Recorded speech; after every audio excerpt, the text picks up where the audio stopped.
Next topic जो है equation of continuity. अब कंटिन्यूटी वर्ड ही ऐसा है जो कंटिन्यूसली चलता रहे, कंटिन्यूसली चलता रहे।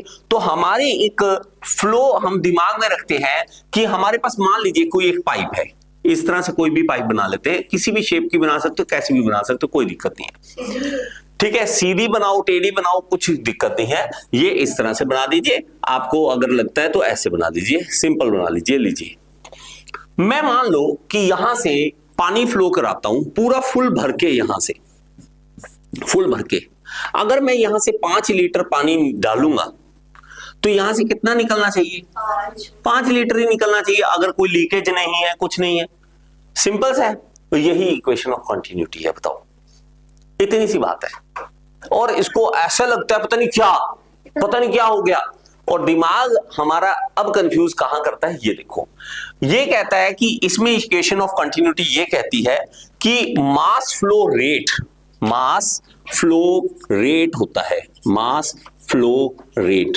इसका मतलब क्या है कि कितना मास फ्लो कर रहा है पर यूनिट टाइम, वो 1 पॉइंट पे भी उतना ही होगा मास फ्लो रेट, और 2 पॉइंट पे भी उतना ही होगा मास फ्लो रेट। मतलब पर सेकंड कितना आपने यहां से मास एंटर करवाया, पर सेकंड उतना ही मास उधर से भी बाहर आना चाहिए। अगर कोई लीकेज नहीं है, ऑब्वियसली धक्का मारेंगे वो निकलना पड़ेगा।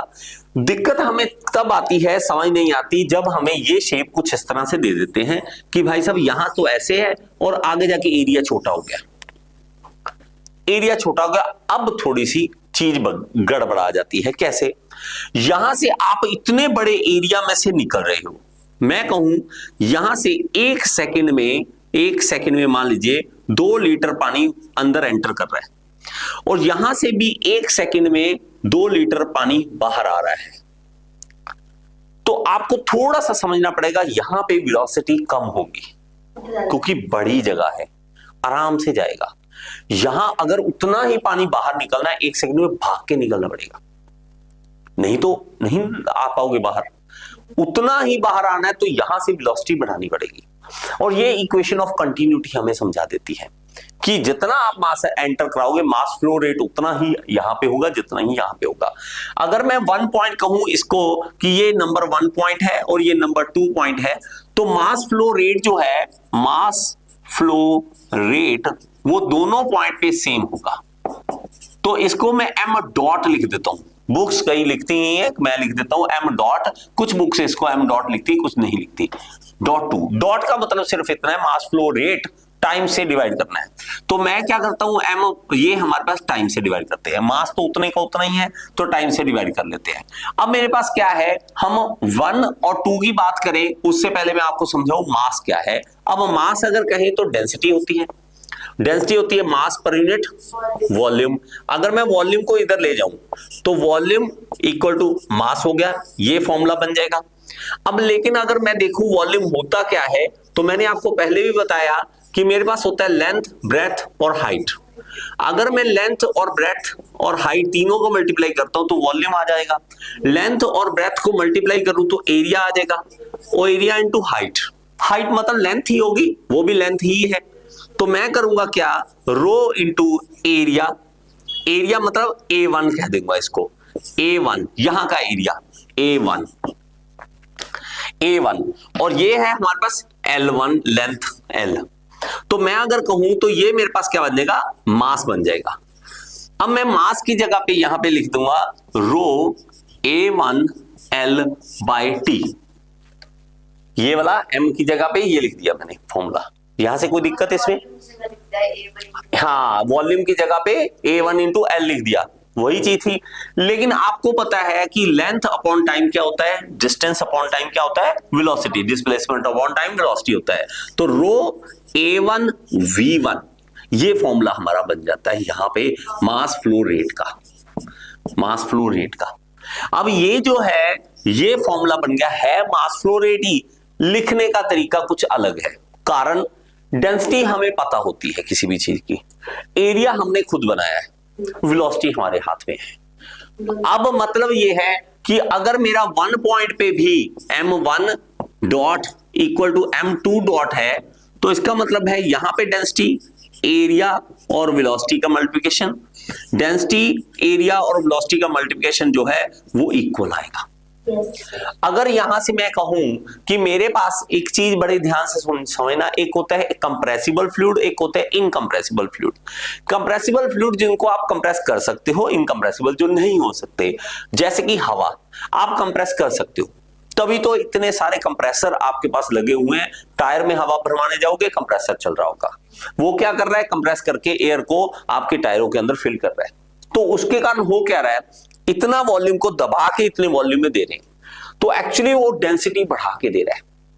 पहले वही एयर ऐसे थी, आराम से बैठी थी, डेंसिटी कम थी, दूर दूर बैठे थे सारे उसके मॉलिक्यूल्स, आपने दबा के उसकी डेंसिटी बढ़ा के आपको दे दी, डेंसिटी बढ़ गई।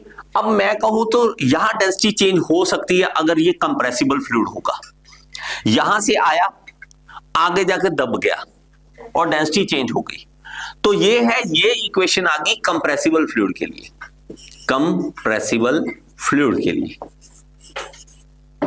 ठीक है। और अगर मेरे पास इनकंप्रेसिबल होगा, इनकंप्रेसिबल फ्लूइड होगा, अगर इनकंप्रेसिबल मतलब जैसे कि पानी है। अब पानी को कभी सुना आपने 2 लीटर की पानी की बोतल मैंने दबा के 1 लीटर में भर ली? पानी दबता ही नहीं है। अब हम इतने वो हॉस्टल में खराब होते हैं सारे, क्या करते, पानी की बोतल भरनी 2 लीटर की, आगे वाला ढक्कन हल्का सा लगा देना, ज्यादा नहीं लगाना, बड़ा हल्का सा पानी रख लिया, यहां रख दिया बीच में कॉरिडोर में, सामने से कोई आ रहा है, हमने जंप करना और पानी की बोतल के ऊपर फोर्स, और वो ढक्कन जाता पूरा जोर से जाकर गोली की तरह, वहां पता लगता था कि ये फोर्स क्या है, इनकंप्रेसिबल फ्लूइड क्या है, और किस तरह से वो छोटे एरिया के ऊपर फोर्स लगाता है, कैसे गोली की तरह जाता है वो मोमेंटम। खाली बॉटल भी उतनी तेज जाती है। खाली बोतल में तो एयर है, एयर तो दब जाएगी ना। तो मैंने क्या किया, हमने पानी भरा हुआ है 2 लीटर की बोतल में, पानी है, ढक्कन बड़ा हल्का सा लगाया, ज्यादा जोर से नहीं लगाया, और ऊपर जंप कर देना पानी की बोतल। अब पानी कंप्रेस नहीं होगा, वो जाके मारेगा जोर से और गोली की तरह निकलता वो, और जाकर जोर से लगता सामने वाले के।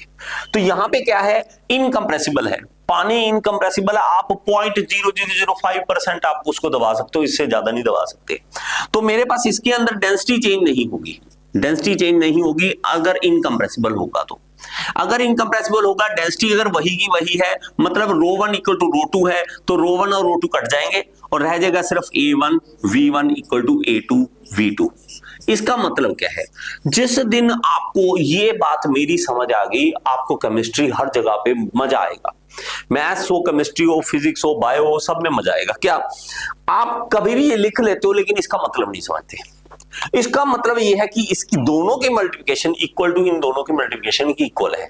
अब आप खेल खेल सकते हो, कुछ मर्जी खेल खेल सकते हो इसके साथ, आप इसको बड़ा करो, इसको छोटा करो, कोई दिक्कत नहीं है, जितनी मर्जी वैल्यू लो, लेकिन मल्टीप्लाई करके दोनों बराबर आने चाहिए, और कुछ भी नहीं।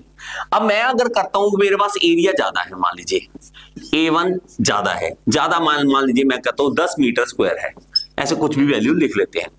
वेलोसिटी उसकी मान लीजिए 2 मीटर पर सेकंड की उसकी वेलोसिटी है, मैं उसका एरिया कम कर देता हूं, यहां जाके छोटा सा एरिया बना देता हूं। अब एरिया जो है A2 उसको मैंने कम करके मान लीजिए मैं कर दूं तो 1 मीटर स्क्वायर कर दिया। अब मेरे पास इसकी मल्टीप्लिकेशन करके कितना आ रहा है, 20, इसका भी 20 आना चाहिए, तो V2 कितना हो जाएगा, 20 मीटर पर सेकंड। आपने वेलोसिटी 2 मीटर पर सेकंड होगी 20, क्योंकि आपने 20 टाइम्स रिड्यूस कर दिया एरिया, एक बढ़ाओगे तो एक कम होगा। ये दुनिया और ये लॉ देखो फिक्स, आप नहीं बदल सकते, ये हो रहा है, हम इसका फायदा उठाते हैं। कहां उठाते हैं, हमने नोजल बना ली। आपने इवन ये देखा होगा जो बाल सुखाते ब्लोअर, उसमें एरिया आगे से छोटा कर देते हैं, जैसे बड़े वाला एरिया तो हवा वैसे नॉर्मल, आगे जाके एक तीखा लगा देते हैं, क्यों, वेलोसिटी बढ़ाने के लिए, तेजी से हवा लगे, वो यही रीजन होता है। आप जहां भी देखोगे, आप कार धोते हो, कार धोने वाले जिसने आगे वाली नोजल होती है वो तीखी कर देते हैं, जो एरिया छोटा कर देते हैं, एरिया छोटा करके आप वेलोसिटी बढ़ा लेते हो। तो ये हमारा जो है कंटिन्यूटी इक्वेशन इस तरह से कहते हैं। जल्दी बैठो बेटा, बहुत लेट आए बेटा, बैठो।